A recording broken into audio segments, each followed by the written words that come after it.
Alright, good morning everyone. This is now my fourth attempt at leaving this video, recording this video, and I've gotten either myself distracted by the 8 bajillion gnats I've swallowed, or by incoming phone calls, which I haven't figured out how to quit from disturbing me.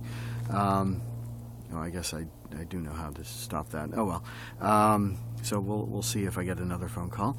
But anyways, I am on the banks of Walden Pond. Everyone knows Walden Pond, I think. Or am I just being Massachusetts-centric? But let me flip this camera around because it's absolutely spectacular. This is what I'm looking at, and I don't know what you can see. I don't know if it all looks like it's in the shadows or whatever. But anyways, there are canoeists out there. There are fishermen. There are people actually swimming out there. I'm not sure why, but anyways, there are people swimming out there. And though this isn't the ocean, it is is feeding my soul just as much as anything else, as much as Nahant Beach was the other day.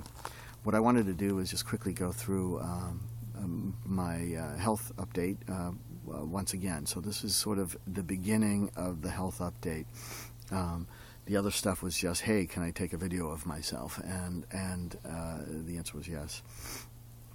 And so I wrote some notes, which I'll flip and show you. There you go. But anyways, I wrote some notes, but going forward there won't be any scripting or anything like that. So just rest assured that will not happen. You're stuck with my verbal and facial tics and whatever. There's no way around it. I'm sure I can clean these videos up, but whatever. Anyways, this is Walden Pond. Everyone knows Henry David Thoreau, and I think he was a writer, philosopher, and civil disobedient, and this just seemed like a great place to come because of the concept of living deliberately. And right now, that's really what I have to do. Is at every step of the way, I need to live deliberately. And every step is a deliberate step at this point, quite physically, quite literally, and truly everything needs to be deliberate in order for any of this stuff to work. I wanted to, a couple of people commented that they didn't understand what my condition was. They didn't hear me when I had mentioned it at Nahant, so I'm going to say it now. Please understand that this takes a lot of courage for me to do.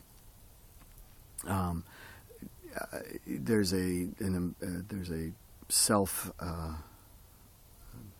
reflective part of that embarrassment, or there's a hesitation for me to mention it, as caused by just my own hesitation, and there's also the reality that I've seen people. I've seen people's reactions when I've mentioned it. I've seen people back away. I've seen people take a step back. I've seen people give me the hands up and say, "Whoa, TMI," or "Sorry I asked," or "Don't give me what you've got." And I don't think anyone has been profoundly as rude as I just made it sound, but certainly there's a lot that can be interpreted by the body language.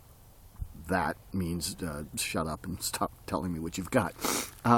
So understand that this is huge for me. It doesn't take a lot to stalk me on Facebook. I'm a very public person. I don't have public meaning not a celebrity. I mean that I have no problems just sort of being out there. My thoughts are out there. My thoughts are evolving, and there are times when I regret some of the things I say, and they do bite me in the ass quite often.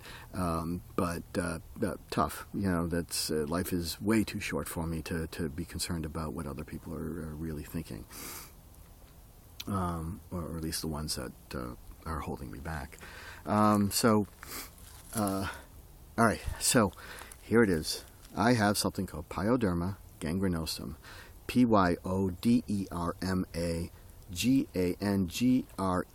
gangrenosum, PG for short, and it is a hideous disease. It is disgusting by every definition of the word. Google images will make you retch.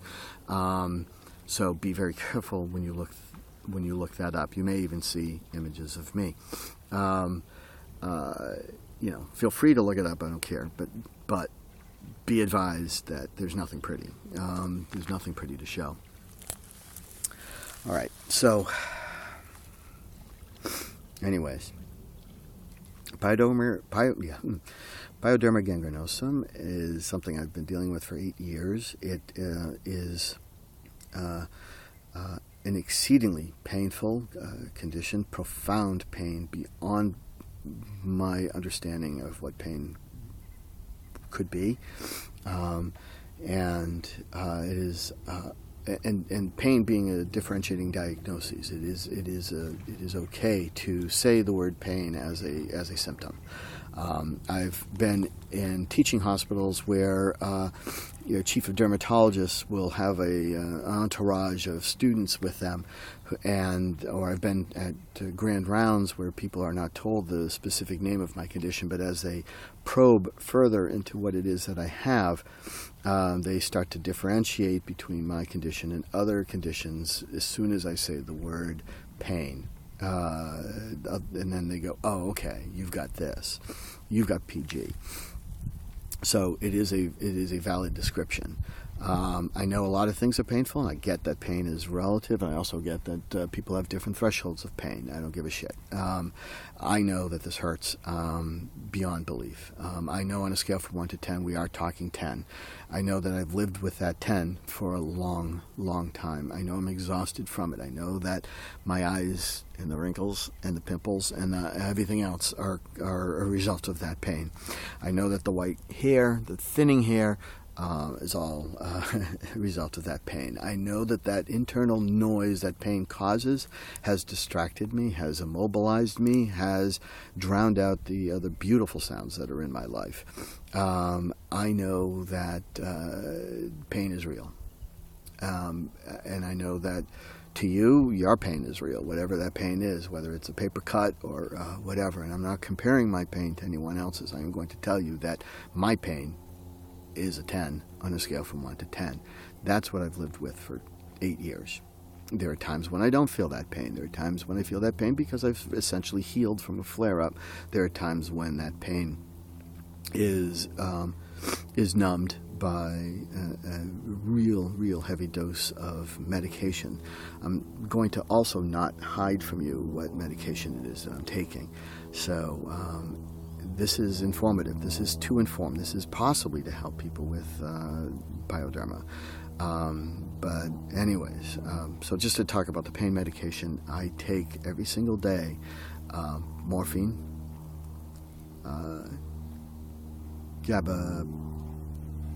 gabapentin or Neurontin, and for what they call breakthrough pain, I take something oxycodone.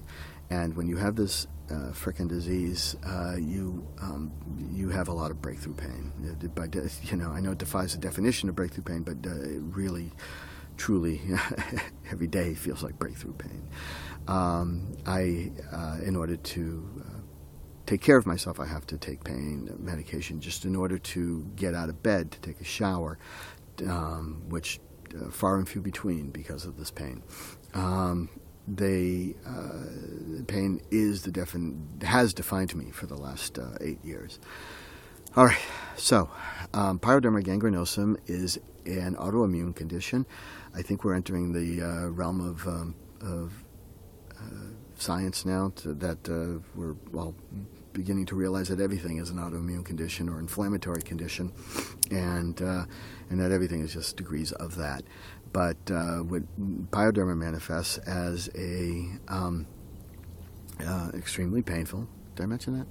Extremely painful ulcers traditionally on my lower legs. But they can occur anywhere, and I am scarred. I look like a burn victim if I were to stand naked in front of you, and yes, that will have to be edited out. But anyways, I